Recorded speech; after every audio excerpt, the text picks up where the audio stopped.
Assalamualaikum warahmatullahi wabarakatuh.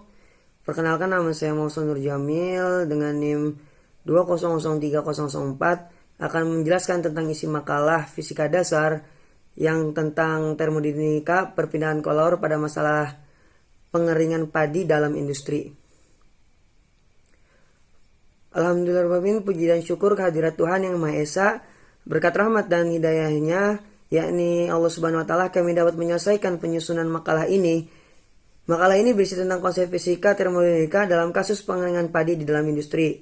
Salam serta salam semoga senantiasa tercurah untuk junjungan Nabi besar kita Nabi Muhammad SAW beserta keluarga dan sahabatnya hingga akhir zaman. Dengan diiringi upaya meneladani akhlaknya yang mulia, mudah-mudahan makalah ini bisa berguna untuk menambah pengetahuan bagi para pembaca. Makalah ini kami akui masih banyak kekurangan karena pengalaman yang kami miliki masih sangat kurang. Oleh karena itu, kami mengharapkan kritik dan sarannya dari para pembaca untuk memperbaiki makalah kami selanjutnya. Sebelum dan sesudahnya kami ucapkan terima kasih.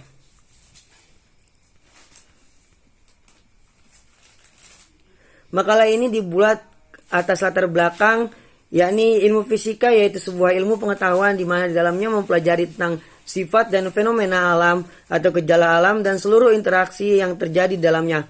Untuk mempelajari fenomena atau gejala alam, fisika menggunakan proses dimulai dari pengamatan, pengukuran, analisis, dan menarik kesimpulan. Sehingga proses lama dan berbuntut panjang. Namun, hasilnya bisa dipastikan akurat karena fisika termasuk ilmu eksak yang sebenarnya terbukti.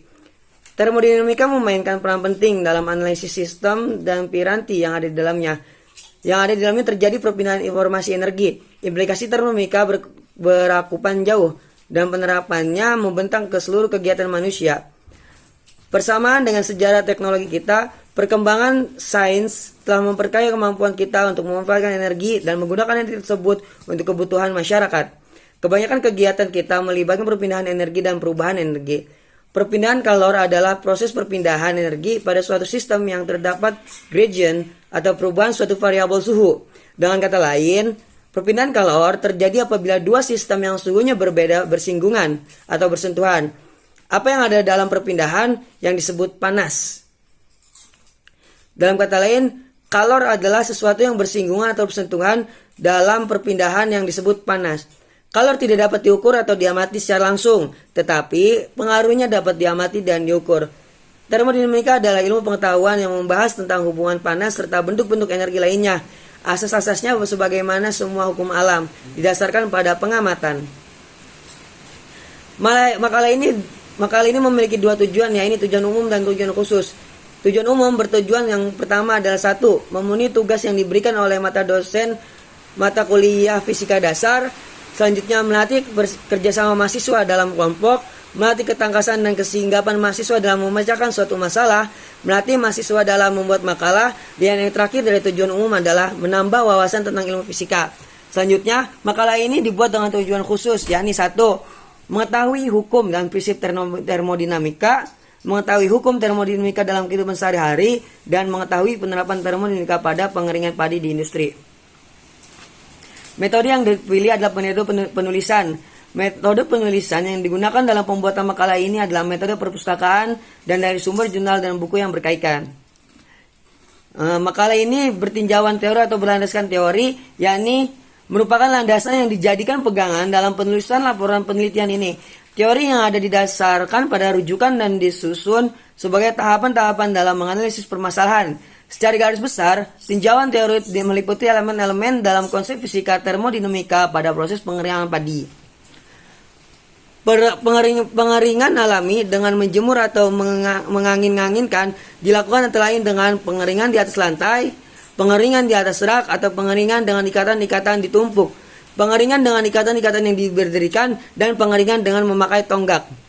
Perpindahan kalor dapat didefinisikan sebagai suatu proses perpindahannya suatu energi dari suatu daerah ke daerah lain akibat adanya perbedaan temperatur pada daerah tersebut.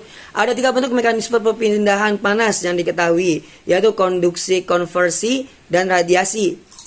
Macam-macam cara perpindahan energi panas. Yang pertama ialah konduksi. Konduksi adalah proses perpindahan panas jika panas mengalir dari tempat yang bersuhu tinggi ke tempat yang bersuhu lebih rendah dan menggunakan media penghantar panas tetap. Misal, sendok yang digunakan untuk mengaduk minuman hangat akan terasa panas. Penghambat panas yang terjadi pada sendok disebut konduksi, atau perambatan panas yang terjadi pada sendok disebut konduksi. Konduksi adalah perambatan panas tanpa disertai zat perantaranya. Yang kedua dari perpindahan energi panas ini ada konveksi. Konveksi adalah perpindahan panas yang terjadi antar permukaan padat dengan fluida yang mengalir di sekitarnya dan menggunakan media penghantar berupa cairan atau gas. Misal, air panas akan bergerak naik. Selanjutnya yakni radiasi. Radiasi adalah perpindahan panas yang merambat langsung tanpa melalui medium perantara. Misal, panas matahari yang bisa kita rasakan sehari-hari. Panas matahari yang terpencar tersebut sampai ke bumi tanpa zat perantara. Selanjutnya, dalam makalah ini kami menjelaskan tentang termodinamika atau perpindahan kalor yang terjadi pada industri padi. Dan hasil yang kami dapatkan ditulis dalam makalah ini yakni salah satu proses pasca panen padi yang harus diperhatikan adalah proses pengeringan. Karena pada proses inilah yang menentukan mutu dan kualitas padi atau gabah. Di mana dengan mengeringkan gabah maka kadar air gabah akan berkurang sehingga tidak mudah terserang oleh jamur dan tidak berkecambah selama proses penyimpanan dilakukan. Masyarakat Indonesia pada umumnya masih banyak menggunakan cara pengeringan konvensional untuk mengeringkan gabah, yakni dengan menggunakan sinar matahari langsung, di mana cara pengeringan ini sangat tergantung oleh cuaca. Membutuhkan waktu yang relatif lama dan tempat penjemuran yang cukup luas. Padahal, seiring dengan berjalannya waktu populasi manusia semakin bertambah yang dimana semakin bertambahnya populasi manusia akan semakin bertambah sehingga pengeringan secara konvensional kurang efisien untuk mengeringkan gabah. Sebagaimana pendapat dalam arti kata semakin banyaknya manusia yang terlahir di bumi maka akan semakin sedikit lahan untuk mengeringkan padi. Yang mengatakan bahwa di Indonesia umumnya masih banyak dijumpai pengeringan padi dengan cara menjemur padi di atas penjemuran yang terbuat dari semen, batu atau tanah. Keuntungan cara ini adalah biaya pengeringan relatif rendah, tidak memerlukan penanganan khusus, hasil pengeringan relatif seragam, sedangkan kerugiannya adalah sangat tergantung pada cuaca. Waktu pengeringan lebih lama, memerlukan areal yang cukup luas untuk penjemuran, jumlah kehilangan lebih banyak. Berdasarkan permasalahan tersebut, maka diperlukan adanya penggunaan alat atau teknologi pada proses pengeringan gabah. Salah satu contohnya yakni dengan menggunakan alat pengeringan cabinet dryer. Alat ini merupakan alat pengeringan bahan pangan yang prinsip kerjanya ialah untuk mengurangi kadar air bahan pangan sebagaimana pendapat Sumarni pada tahun 2010 yang mengatakan bahwa alat pengering cabinet dryer merupakan salah satu alat pengering bahan pangan. Prinsipnya adalah menghilangkan kelembaban bahan menjadi bahan kering. Kelembaban bahan yang lembab menjadi bahan kering, di mana pada saat penggunaan alat ini maka akan terjadi proses perpindahan panas konduksi dan konveksi.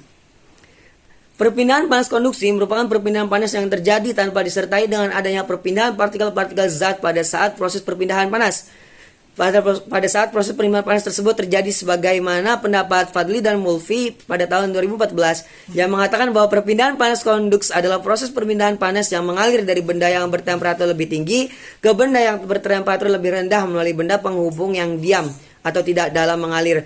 Sedangkan konveksi merupakan proses perpindahan panas dari benda yang bertemperatur lebih tinggi ke benda yang bertemperatur lebih rendah melalui benda penghubung, di mana benda penghubung tersebut haruslah memiliki sifat fluida atau konduktivitas termal, kalor spesifik, dan densitas. Syarat utama mekanisme perpindahan panas konveksi adalah adanya aliran fluida. Perpindahan panas konveksi pada pengeringan terjadi pada fluida kerja yang digunakan udara. Fadli dan Mulfi tahun 2014 mengatakan hal tersebut. Perpindahan panas konduksi memiliki konduktivitas panas dan konveksi memiliki koefisien pindah panas, di mana kedua konstanta ini sangat penting untuk diketahui karena dengan diketahuinya hal tersebut, maka panas yang akan diberikan pada gabah maupun lama proses pengeringan dapat diatur sesuai dengan kebutuhan energi yang dibutuhkan dalam proses pengeringan gabah. Selanjutnya ini pembahasan. Hasil penelitian pengukuran suhu menunjukkan bahwa peningkatan suhu terjadi secara bertahap. Pada awal proses pengeringan terjadi peningkatan suhu yang tinggi karena pada tahap ini terjadi kontak langsung udara panas dengan gabah yang dikeringkan, di mana hal ini terjadi karena perbedaan antara suhu gabah dengan udara panas jauh berbeda. Pada proses pengeringan tahap selanjutnya, suhu bahan relatif konstan pada waktu pengeringan 40 menit. Hal ini karena pada waktu tersebut suhu gabah sudah mendekati atau hampir sama dengan suhu udara panas. Hal ini sesuai dengan pendapat Anton tahun 2011 yang menyatakan bahwa perpindahan suhu antara media pemanas dan bahan yang makin besar menyebabkan makin cepatnya perpindahan panas ke dalam bahan dan makin cepat pula perpindahan uap air dari bahan ke lingkungan. Dan pendapat Abdul tahun 2012 yang mengatakan bahwa semakin besar perbedaan suhu antara medium pemanas dengan bahan pangan, makin cepat pemindahan panas ke dalam bahan dan makin cepat pula penghilang air dari bahan.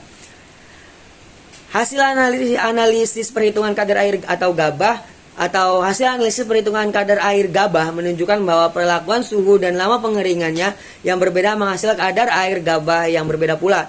Kadar air tertinggi diperoleh dari perlakuan suhu 50 derajat Celcius dan lama pengeringan 150 menit dan rata-rata 20,56% sehingga dapat dihitung perubahan kadar air sebelum dan setelah pengeringan yaitu sebesar 5,10%. Sedangkan kadar air terendah dari perlakuan suhu 70 derajat Celcius dan lama pengeringan selama 180 menit dengan diperoleh rata-rata 12,03% sehingga dapat dihitung perubahan kadar air sebelum dan setelah pengeringan yaitu sebesar 13,63%. Hal ini menunjukkan bahwa pemberian suhu yang rendah akan menyebabkan penurunan kadar air yang rendah, pula demikian sebaliknya. Karena dalam suatu proses pengeringan akan terjadi transfer suhu dan media pengeringan ke dalam bahan yang dimana semakin besar perbedaan suhu antar media dengan bahan maka semakin cepat pula perpindahan panas ke dalam bahan yang mengakibatkan cepatnya kadar air dalam bahan berkurang. Selanjutnya, berkurangnya kadar air dalam bahan akan berdampak pada udara sekitar bahan, yakni di mana udara akan menjadi jenuh sehingga kemampuan untuk menyingkirkan uap air berkurang. Dengan demikian, semakin lama proses pengeringan dilakukan, maka penguapan kadar air gabah akan semakin menurun hingga konstan. Hal ini sesuai dengan pendapat Siswantoro dan kawan-kawan pada tahun 2012 yang menyatakan bahwa selama penggorengan atau pemanasan yang ditransfer dari pasir ke dalam bahan, yaitu kerupuk, selain digunakan untuk menaikkan suhu kerupuk, juga digunakan untuk menguapkan atau penguapan air bahan. Dan pendapat Abdul pada tahun 2012 yang menyatakan bahwa semakin besar perbedaan suhu antara medium pemanas dengan bahan pangan, makin cepat perpindahan panas ke dalam bahan dan makin cepat pula penghilangan air dalam bahan. Dalam kata lain, semakin panas suhu atau semakin tinggi suhu di sekitar pemanas atau sekitar bahan, maka akan semakin cepat air yang ada dalam bahan itu berkurang.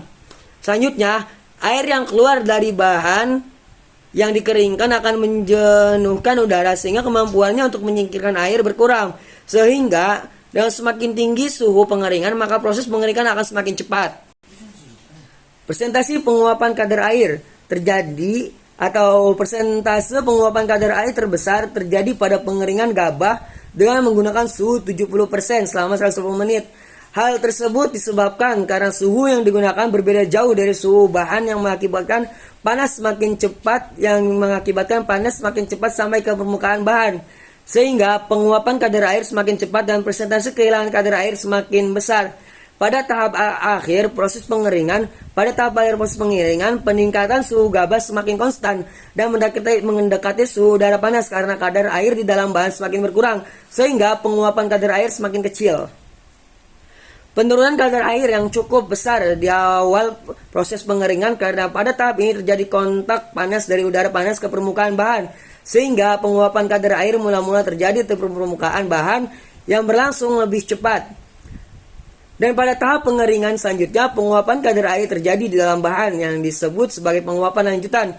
Pada tahap ini, penguapan kadar air cenderung lambat karena jumlah kadar air di dalam bahan semakin berkurang sehingga penguapan kadar air menurun. Pada tahap akhir pengeringan, penguapan kadar air semakin berkurang karena pada tahap ini terjadi proses pengeringan bahan dan suhu gabah cenderung konstan sehingga mendekati suhu udara panas. Proses ini akan terus berlanjut hingga kadar air yang tersisa di dalam bahan tidak dapat teruapkan lagi atau menguap kembali.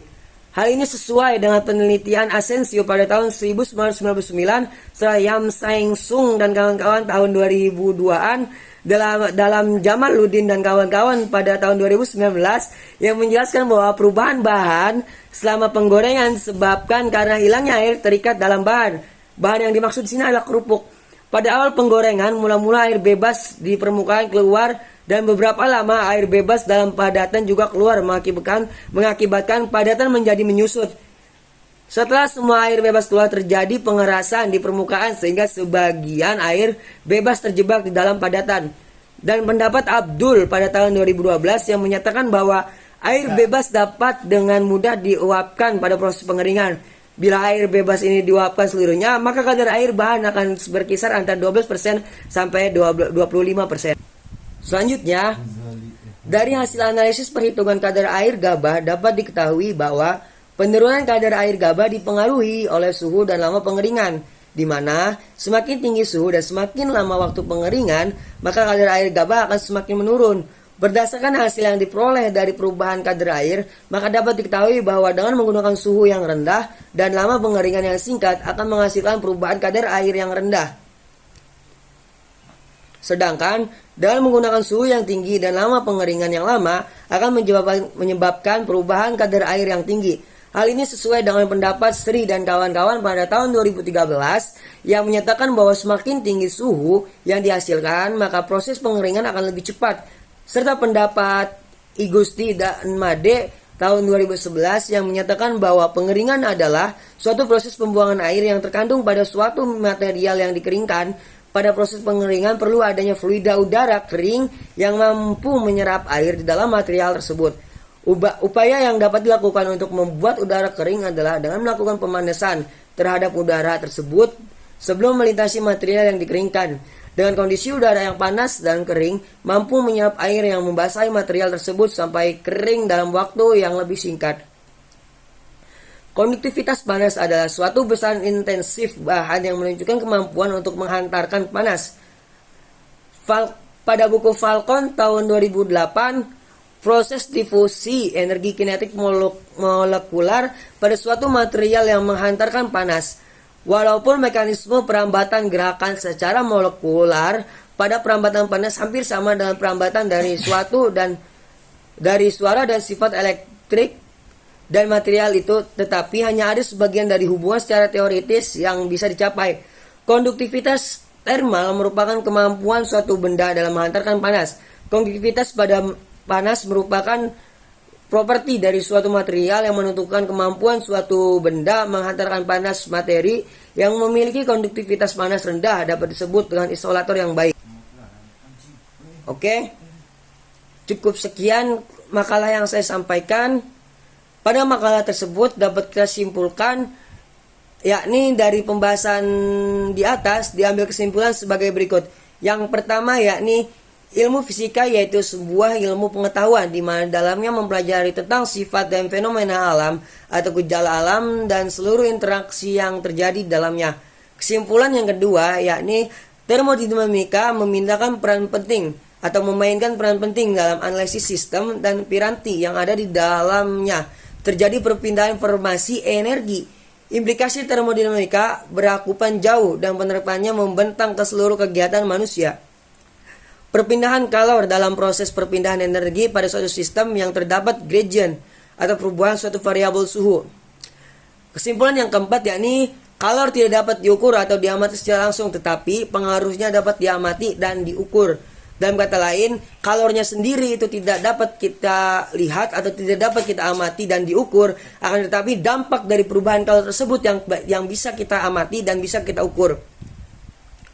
Nah, kesimpulan yang kelima dari makalah tersebut yakni perpindahan panas konduksi merupakan perpindahan panas yang terjadi tanpa disertai dengan adanya perpindahan partikel-partikel zat pada saat proses perpindahan panas tersebut terjadi, sebagaimana pendapat Fadli dan Mulfi tahun 2014 yang mengatakan bahwa perpindahan panas konduks adalah proses perpindahan panas yang mengalir dari benda yang bertemperatur lebih tinggi ke benda yang bertemperatur lebih rendah melalui benda penghubung yang diam, tidak dalam mengalir maksudnya.